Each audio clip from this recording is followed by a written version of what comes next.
When I joined, it was 1981.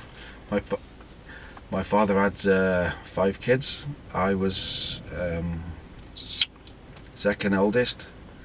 My father didn't have that much money, to be honest, with his job, and it was easier to get out of the house and help my parents with the money situation that way. I did want to join the forces, but I didn't. My father wanted me to join the RAF, but I didn't want to join the RAF, so I actually joined the army. A lot of Welsh Guardsmen got killed on the Sir Galahad, and that was quite hard, because knowing a few of the boys and the families and everything, and yeah, it was quite tough at the beginning. The battalion was getting deployed to Iraq, and because I was within my last 6 months of my army career, because of resettlement and everything, I didn't have to go to Iraq.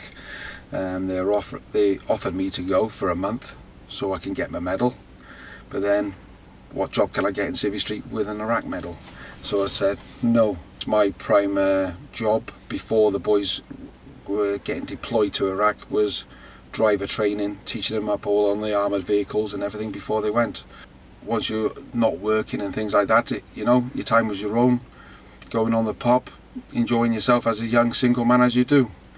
But then when you're older, wiser, you obviously at the time then when I was getting out, whatever, I had families and kids, so circumstances changed. You know, I've been to some really good places. I've been to Cyprus several times, Canada, Belize, Kenya, Germany, all over Europe.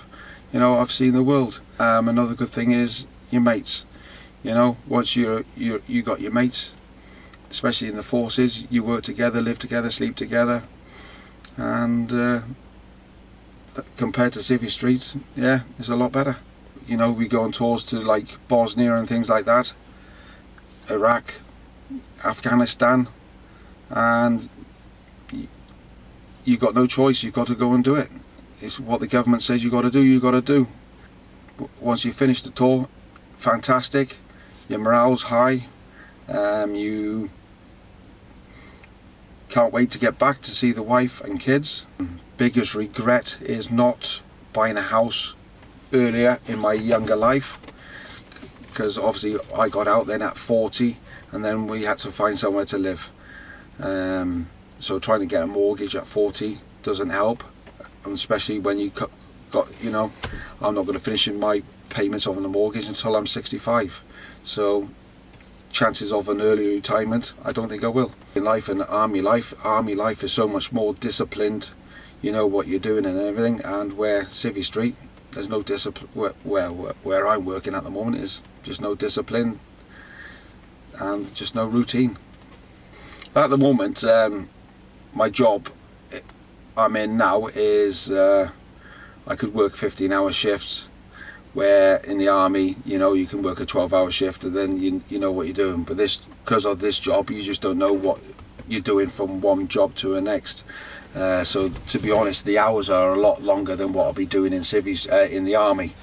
In the army, if you're told to do a job, you just get on with it and crack on. But with this job, you're paid by the hour, so I can take a lot longer and get more money, where usually in the army I'll just get on with a job and get it done and then crack on with the next. But when I come into this job, the boys were having a go at me because I was getting the job done, where they were taking a lot longer because we're paid by the hour.